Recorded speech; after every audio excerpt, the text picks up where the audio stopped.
All over the world, there are legends about blood-sucking vampires. But in Central and South America, far away from Dracula's castle in Transylvania, there are bats that turn legend into fact.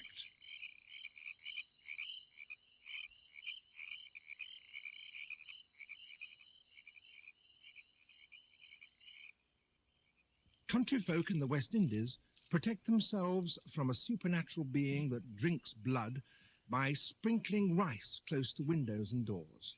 They believe that before the creature can attack, it has to collect every grain. By that time it'll be dawn, and as everyone knows, at cockcrow all vampires must return to the safety of their lair. But you need better defences than that against the vampire bat.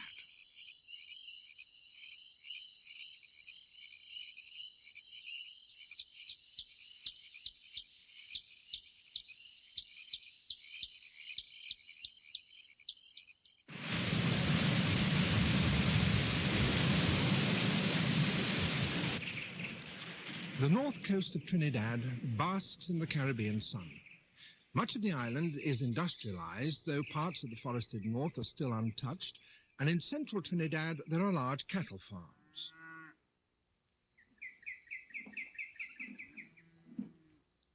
But owners of domestic animals here have a problem.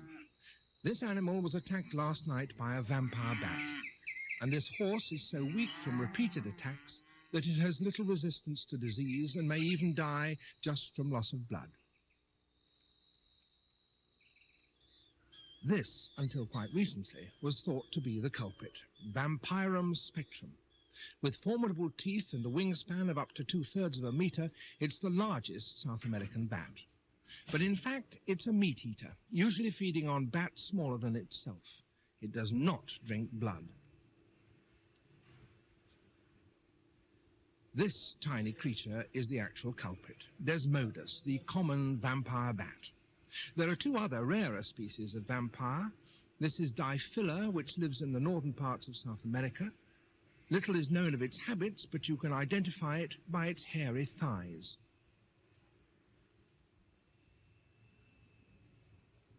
The third and extremely rare species is Daemus. Like all vampires, it lives entirely on blood, and Daemus gets it from birds.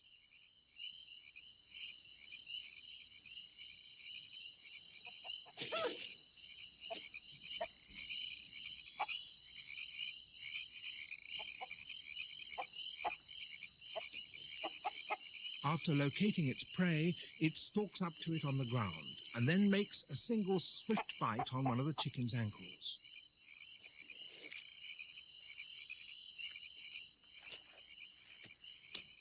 The chicken appears to feel no pain, and a single bite such as this one will do it little harm.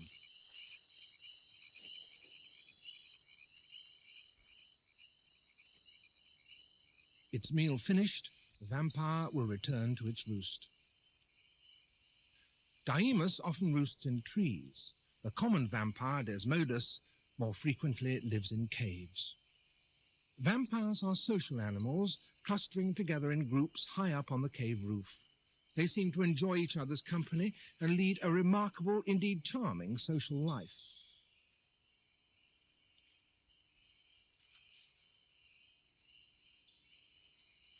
Like other bats, vampires have hook-like claws on their feet and thumbs, and with them they can cling to cracks and rough edges.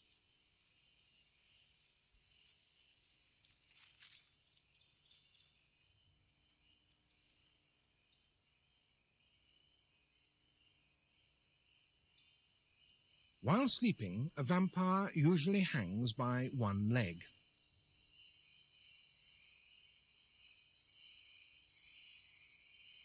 Periods of sleep alternate even through the day with short periods of activity. Drinking blood may seem to us a horrid, even a squalid habit. But the vampire is usually a clean, neat creature, spending a large proportion of its time in scrupulous grooming.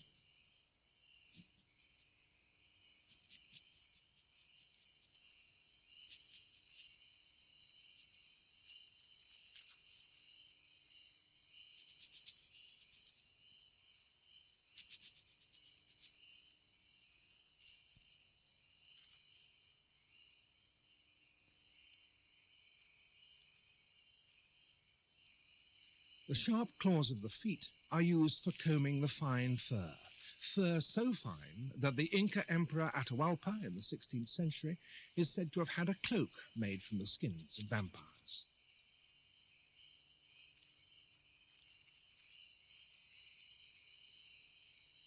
When excreting, the vampire meticulously pushes itself away from the cave wall in order not to soil itself.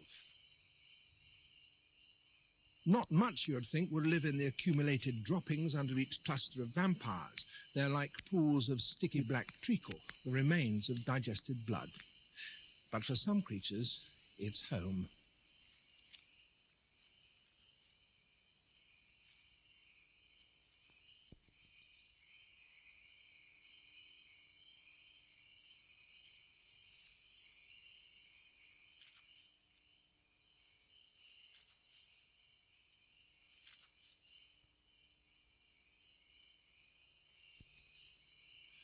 Although the vampire's eyes are larger than those of many South American bats, they're of little use in dark caves, so they use a radar system to orientate themselves with their surroundings. They're also able to recognize other members of the colony individually and call to one another.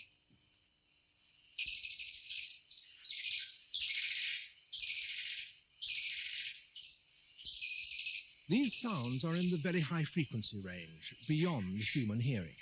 They've been slowed down 8 times to make them audible.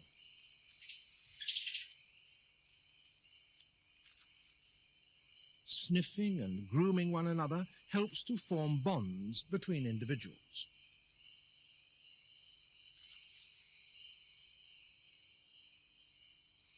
Pairing can be rather less ceremonious, the male often treating the female quite aggressively during mating.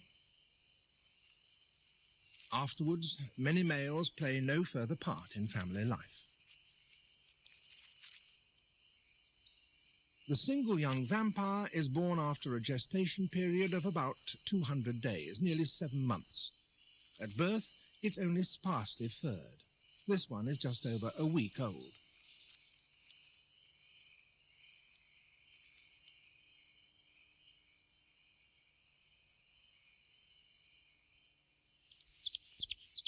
When foraging, the mother usually leaves her young behind in the care of foster vampires in a sort of nursery. There it's kept warm and safe, and it may even suckle from other nursing females if mother is away for a long time.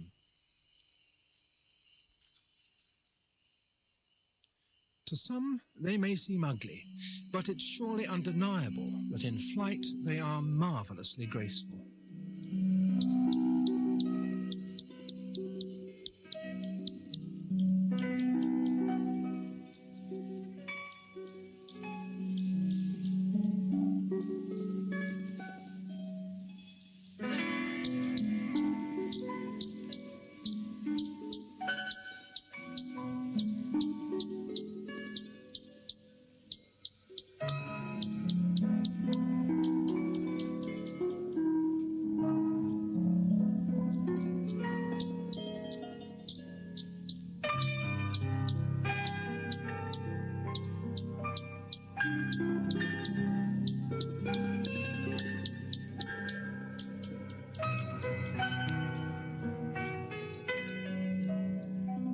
Vampires may fly considerable distances on their night excursions in search of nourishment.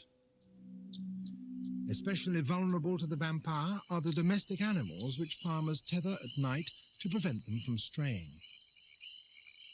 An open stall is attractively cool on a sultry tropical night, but against foraging vampires the donkey has no protection. After circling a few times, the vampire usually lands on the ground some distance away from the animal and then begins to stalk up to it. A single swift nip is all that's required.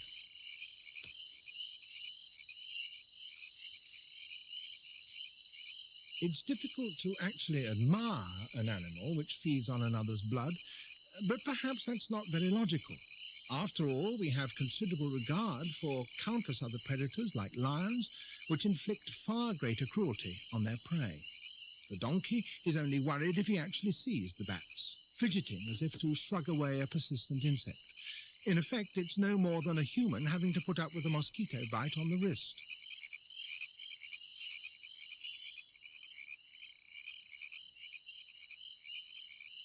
Most bats are helpless on the ground, but the vampire has elongated legs and forearms, enabling it to move with ease.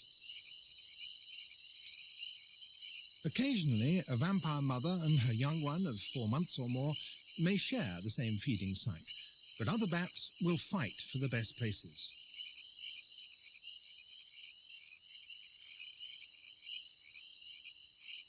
Before actually biting, the vampire often spends several minutes at its chosen site, sniffing and licking. Its saliva may contain a mild anesthetic, so that the bite will be relatively painless.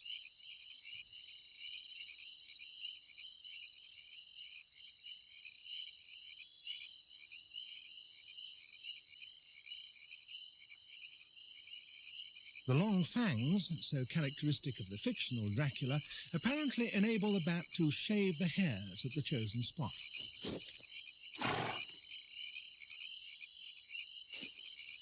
The donkey is clearly aware of the bite, but not particularly worried by this shallow scoop in its flesh made by the razor-sharp incisor teeth of the bat.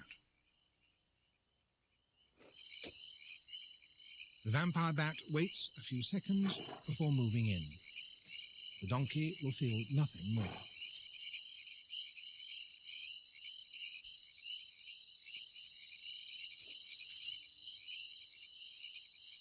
If it wasn't for the fact that vampire bats occasionally transmit diseases, they could be said to be relatively harmless. One disease has been a killer of epidemic proportions. Rabies virus is carried in the bat's saliva, which also contains an anticoagulant to prevent the blood from clotting during feeding. The amount of blood may therefore seem large, but the actual wound is only tiny, and the donkey is more worried by the bat crawling on him than the bite itself. An animal as large as a donkey would need to be bitten a great many times to suffer as a result of blood loss. The bat doesn't suck the blood, but laps it, the tongue drawing it through a groove in the lower lip. The bat will feed for perhaps as long as 45 minutes, drinking nearly its own weight before returning to the roost.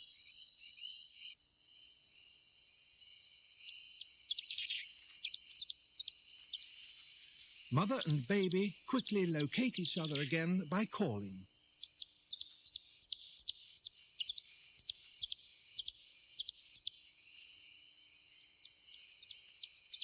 The baby first locks onto the nipple with hook-like milk teeth before letting go with its feet.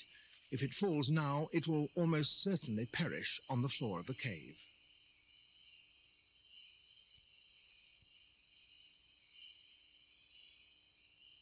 The baby knows how to cling tightly.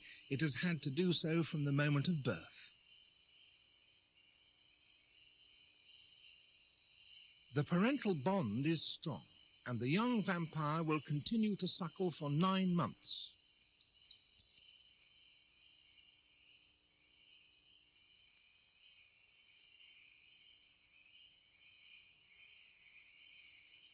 From time to time, the baby changes to the other nipple. Again, a critical moment when it must hold on tightly with its feet.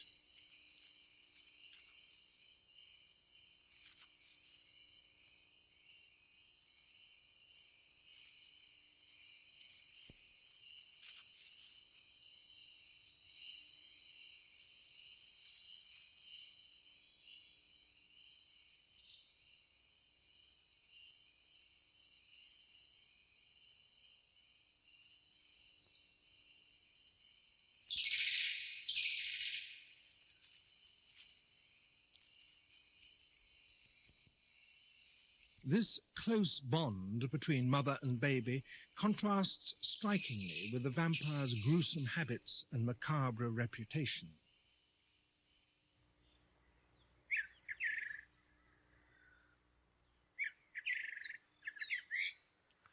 During the night, this donkey has been bitten yet again, and the farmer has called in the vampire control team to suggest ways of preventing further attacks. His worry is that the bats may be carrying that most feared disease, rabies. Over the past 50 years, vampires have caused serious outbreaks of rabies in Trinidad. Today, only 1 in 200 carries the virus, and frequent checks have prevented further epidemics. Domestic animals are such easy prey that the vampire population is unnaturally high, so clearly their numbers have to be kept down. One method of control is to put a few drops of strychnine on a fresh wound. This poison will not harm the donkey, but will kill the vampire, which often returns to the same spot to feed night after night.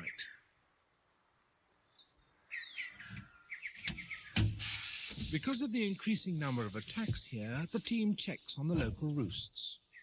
The mineshaft here and these roosts are probably responsible for the bat biting on the donkey. We probably should concentrate on this roost today in Cleaver Road.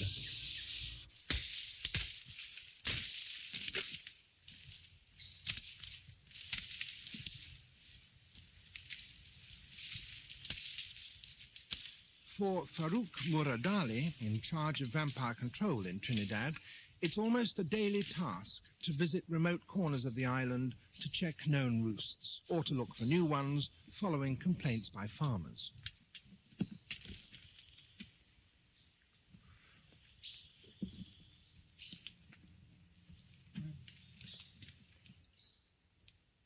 The first thing the team notices is the smell of ammonia coming from the rich black guano, which is the product of an exclusive diet of blood. For this cave has been occupied by a colony of vampires for some time.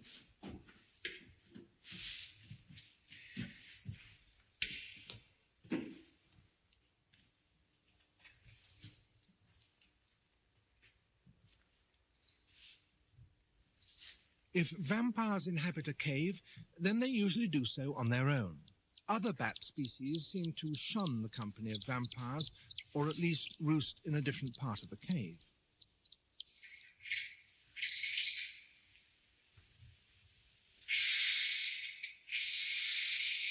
The number of vampire bats here has greatly increased since the team's last visit. The strychnine drops put on the donkey may not be an adequate form of control, so there is a change of plan. That evening, the team returns to the donkey to set up mist nets around the shed.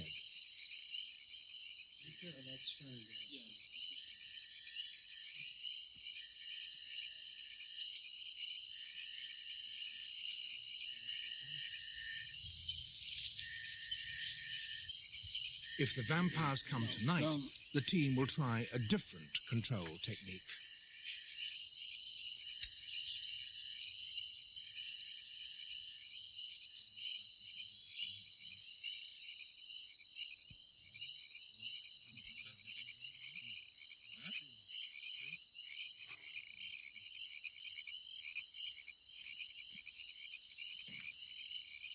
The first one arrives just after 10 o'clock. There's a bat. Looks like a vampire. Hitting the net in flight, the vampire has fallen into a pocket and must be removed quickly before it becomes too entangled.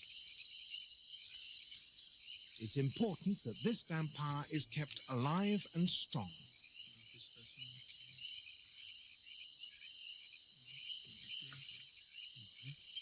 Poison mixed in sticky petroleum jelly is smeared on the vampire's fur. The bat is then released to fly back to its roost.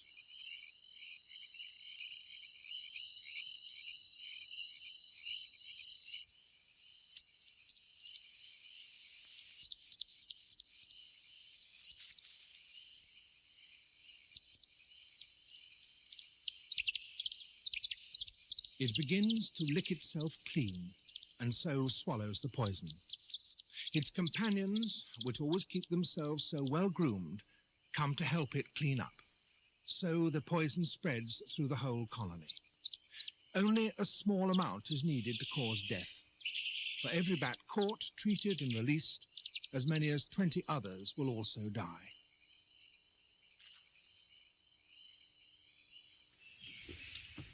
The next day, the team returns. You fellas have to be careful now.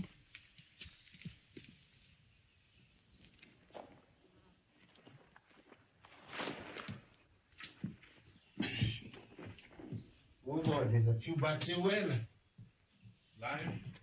No, dead. Dead. On the floor? On the floor. One or two still jumping. Ah, yes.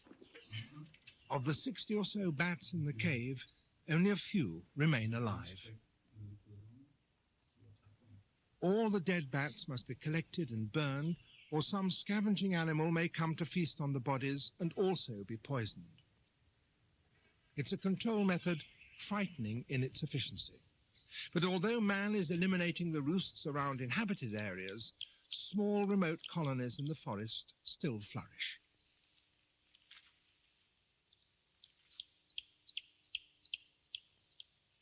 The baby vampire is now 2 months old and still very dependent on its mother. But it's adventurous enough to undertake short explorations of the cave walls and may even fly. It's very inquisitive at this age, but doesn't stay away from mum too long.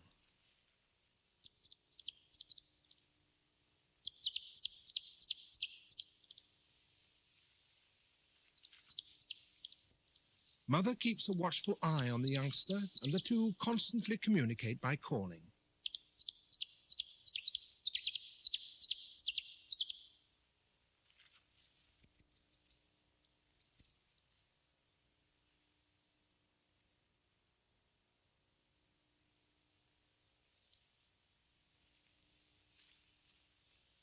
The youngster searches for the nipple.